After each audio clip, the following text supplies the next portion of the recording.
तो भाई आज है हमारा day 5 of making money with trading in 30 days. ठीक है, तो आज की वीडियो में हम पढ़ने वाले हैं ऑर्डर ब्लॉक्स और फेयर वैल्यू गैप्स, जिसको कहते हैं एफपीजीज। सबसे पहले हम पढ़ते हैं कि इसका इस्तेमाल क्या है, ऑर्डर ब्लॉक्स क्या होते हैं और फेयर वैल्यू गैप्स क्या होते हैं। ऑर्डर ब्लॉक्स वो जगह जहाँ से कंप्लीट सेलिंग आई हो। ये रेजिस्टेंस नहीं है, रेजिस्टेंस मतलब वो जगह, मतलब वो लेवल जहाँ से मार्केट दो दफ़ा रिवर्स कर चुकी हो, मतलब दो दफ़ा गिर चुकी हो या दो दफ़ा ऊपर जा चुकी हो, उसको सपोर्ट और रेजिस्टेंस कहते हैं। ऑर्डर ब्लॉक्स ये होता है जहाँ से मार्केट ने अग्रेसिव सेलिंग दी है, उसका पीक पॉइंट जो है वो मार्क करना, कि वो ऑर्डर ब्लॉक्स है। और फेयर वैल्यू गैप्स हम आगे पढ़ते हैं, फिलहाल ऑर्डर ब्लॉक्स। तो आप ये देख सकते हैं यहाँ पर रेड कलर की कंप्लीट सेलिंग आई है। ठीक है, ये एग्जाम्पल कैंडल मैंने बनाई थी, इस वाली कैंडल में अग्रेसिव सेलिंग आई है, तो इसका ऑर्डर ब्लॉक क्या होगा, आपने यहाँ पे जाना है, यहाँ पे जाके ये रेक्टेंगल आएगा, इस तरफ जाके यहाँ पे मिल जाएगा रेक्टेंगल। ठीक है, तो इसका जो ऑर्डर ब्लॉक है वो होगा ये पॉइंट, इसको मार्क कर देते हैं। यहाँ पे जाके आप इसकी ओपेसिटी कम कर दो तो आपको जो है वो याद रहेगा। मतलब इससे होता क्या है, हम आगे पढ़ेंगे, इसमें होता ये कि यहाँ से सेलिंग आई थी, इसको कलर इसका रेड कर देते ज़रा। इसका मतलब ये है कि यहाँ से सेलिंग आना शुरू हुई थी, तो वापस जब दोबारा मार्केट आएगी तो यहाँ से सेल करेगी और शायद ये रेजिस्टेंस भी बन जाए। तो रेजिस्टेंस बनने से पहले आप पहले से ही यहाँ से अगर सेल की रेड कैंडल यहाँ पे बनती है, मतलब मार्केट नीचे गई, फिर जैसे इस तरह ऊपर आई, और फिर जो है समझो यहाँ पे कोई रेड कैंडल बनती है, यहाँ से फिर मार्केट कंटिन्यू करेगी नीचे जाना। तो अगर यहाँ पे कोई रेड कैंडल हो तो आप यहाँ पे अपना सेल ऑर्डर लगा सकते हो। ठीक है, उसी तरह ये ऑर्डर ब्लॉक बन गया सेलिंग के लिए। अब इसी तरह हम बनाते हैं ऑर्डर ब्लॉक बाइंग के लिए। ठीक है, इसको इस तरह मार्क कर देते हैं, इस तरह फिलहाल।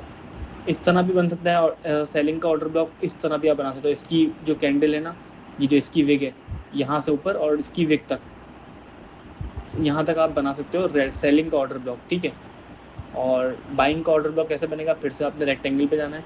ठीक है, यहाँ पे जो है वो इसका ये पॉइंट से लेके ये पॉइंट तक यहाँ पे आपने बना दिया जो है ऑर्डर ब्लॉक। इसका कलर आप चेंज करो ताकि आपको ईजी हो जब आप बाहर कहीं हो तो पता करने में। तो ग्रीन कलर के ऑर्डर ब्लॉक में क्या है, अब मार्केट यहाँ से ऊपर जाना शुरू हो गई। अब जब वापस मार्केट यहाँ से आएगी ना यहाँ पे, और अगर यहाँ पे आपको ग्रीन कैंडल दिखे तो आप यहाँ से बाइंग कर सकते हैं। ठीक है, तो ये ऑर्डर ब्लॉक्स होते हैं। ऑर्डर ब्लॉक्स वो चीज़ है जो सपोर्ट और रेजिस्टेंस बनाती है बाद में, लेकिन पहले ऑर्डर ब्लॉक्स बनते हैं। ठीक है, अब हम चलते हैं फेयर वैल्यू गैप्स में। तो ये है फेयर वैल्यू गैप्स, अभी बनाऊंगा मैं।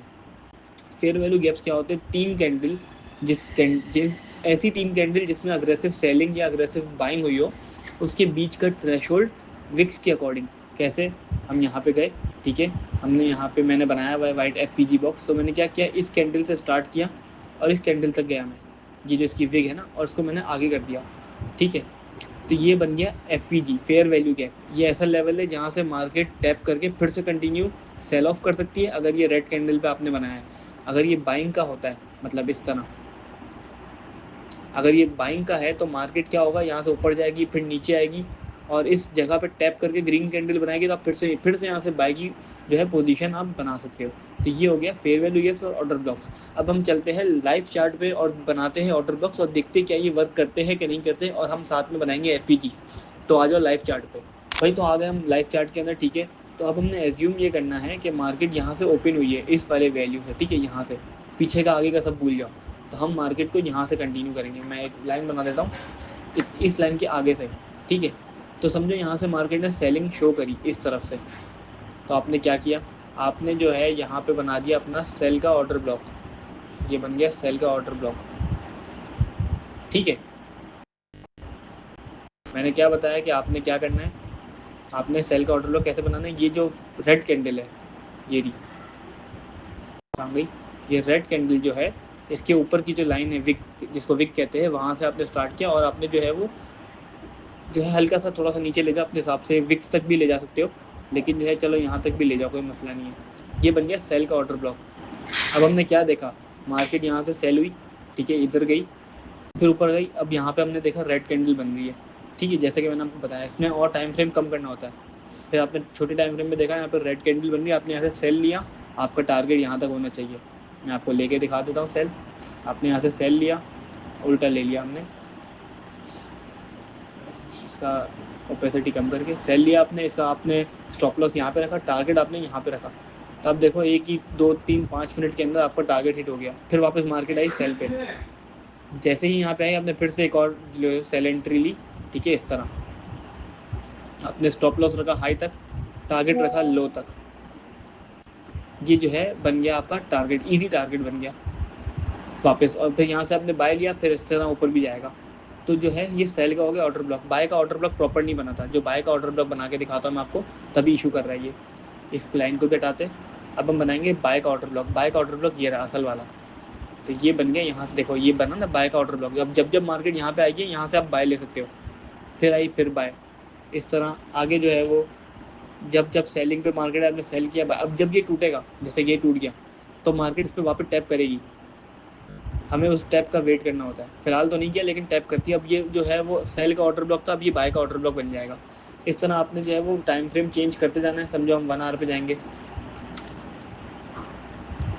तो जो है इस तरह आपने ऑर्डर ब्लॉक्स बनाते रहने, ये छोटे छोटे ऑर्डर ब्लॉक्स और बड़े बड़े order blocks time frame change करने। जैसे कि मैं आपको दिखाता हूँ, मैंने जो अपने चार्ट पे बनाया, मेरा जो अपना चार्ट है वो ये रहा। यहाँ पे आप देखो सिर्फ ऑर्डर ब्लॉक्स, अभी मार्केट बंद है, ये सारे बाइंग के ऑर्डर ब्लॉक्स है ये रहे, और ये सारे सेलिंग के ऑर्डर ब्लॉक्स है। ये कैसे बनाया मैंने, ये 1 आवर का चार्ट है। अब देखो 4 आवर में जाऊँगा तो आपको दिखेगा, ये देखो 4 आवर से मैंने बनाया, ये रहा। तो ये 4 आवर से बनाया मैंने, कुछ 15 मिनट से बनाया, हर तरह से। मैं जैसे आपको सामने ग्रीन का ऑर्डर ब्लॉक बना के दिखा, तो ये रहा ग्रीन का ऑर्डर ब्लॉक। इसका कलर कर देते चेंज, लेकिन मार्केट ने इतना नीचे क्या पता आए ना आए, इसलिए मैंने ये बनाया नहीं। मैंने यहाँ तक बनाए थे और थोड़ा ऊपर तक बनाए। जब ये ब्रेक होना शुरू हो जाएंगे तो मैं मज़ीद ऊपर से और बनाता रहूँगा, और जब ये डाउन जाएगी मार्केट तो मैं नीचे से बनाता रहूँगा, क्योंकि मार्केट इन पर रिएक्ट करती है। अब हम चलते हैं फेयर वैल्यू गैप्स पे। तो फेयर वैल्यू गैप्स क्या है? फेयर वैल्यू गैप्स मैंने बताया, अगर जहाँ से सेलिंग होती है अग्रेसिव, जहाँ से अग्रेसिव सेलिंग होती है, वहाँ का बीच का थ्रेशोल्ड, जैसे कि ये देखो यहाँ पे हमें दिख रहा है, यहाँ से सेलिंग आई, ठीक है, यहाँ का बीच का थ्रेशोल्ड हम बना लेते हैं, मार्क करते हैं कि यहाँ पे गए, यहाँ से मैंने वाइट FVG ब्लॉक लिया, ये बीच का पॉइंट ये, और इस वाली विक, ये देखो। अब जैसे ही यहाँ पे रेड कैंडल बनी, आपने सेल लिया, और ये टारगेट आपका लास्ट वाले लो का, ठीक है, इससे भी नीचे जाती है मार्केट, ये देखो इससे भी नीचे गई, हाँ। और फिर आपने देखा वापस मार्केट आई, अगर यहाँ पे आपने एंट्री ली, यहाँ पे आपका स्टॉप लॉस हिट नहीं, सॉरी ब्रेक इवन हिट होता था, फिर से भी एंट्री ले सकते हो क्योंकि रेड कैंडल मिली। तो आपने क्या किया भाई, यहाँ पे एंट्री ली, ये फिर उल्टी एंट्री ले ली मैंने, यहाँ पे आपने एंट्री ली, स्टॉप लॉस अपने रखा इस हाई पे, और टारगेट आपने रखा इस लो पे, सही है, इस लो पे आपने टारगेट रखा, फिर मार्केट जो है आपको टारगेट देगी इसी तरह। फिर ये देखो एक और FVG मिला, ये रहा 3 कैंडल के बीच का थ्रेशोल्ड।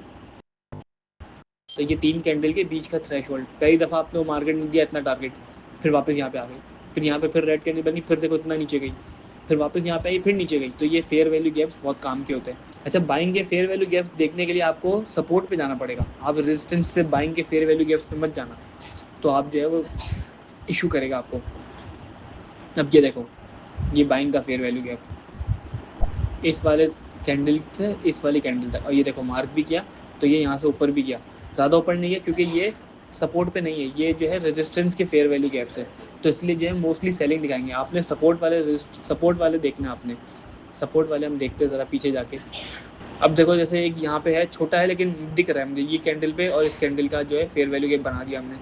तो यहाँ पे क्या हुआ, बहुत अग्रेसिव बाइंग आई। मैंने जब कहा ना, जब बाइंग आती तब बनाना है, बहुत तेज़ी से बाइंग आई, हमने फेयर वैल्यू गैप मार्क किया, मार्केट इस वाले फेयर वैल्यू गैप में आई, ठीक है। मार्केट ने क्या किया, जो है यहाँ पे ग्रीन कैंडल बनाई, आपने यहाँ से बाय लिया अपना, समझो यहाँ से बाय लिया आपने स्टॉप लॉस रखा यहाँ पे, टारगेट बहुत ऊपर का, टारगेट हम पीछे से कहीं देखते लास्ट जो हाई होगा ना वहाँ तक का, समझो आपने टारगेट यहाँ पे रखा, आपका इजी टारगेट हिट हो गया, आप क्योंकि आपने सपोर्ट से मार्क किया था। बाइंग के फेयर वैल्यू गैप्स अगर सपोर्ट से मार्क किए जाए तो वर्केबल होते हैं, रेजिस्टेंस के फेयर वैल्यू गैप अगर ऊपर से मार्क किया जाए तो वर्केबल होते हैं। तो आपको ज़्यादा वो जो है वो क्या कहते हैं प्रोबेबिलिटी मिलेगी उसकी, वैलिडिटी की, कि यहाँ के फेयर वैल्यू गैप्स वर्क करेंगे। इन सब जो चीज़ें मैंने अब तक आपको पढ़ाई है, मैं सबसे आपको जो है लाइव मार्केट में ट्रेड करके दिखाऊंगा। हर चीज़ से मैं आपको ट्रेड करके दिखाऊंगा कि इससे पैसा बनता है कि नहीं बनता है। वो पैसा बनाएंगे इंशाल्लाह नेक्स्ट या इसके नेक्स्ट वाली वीडियोस पे, क्योंकि हमारे लर्निंग के टॉपिक सब खत्म हो चुके हैं।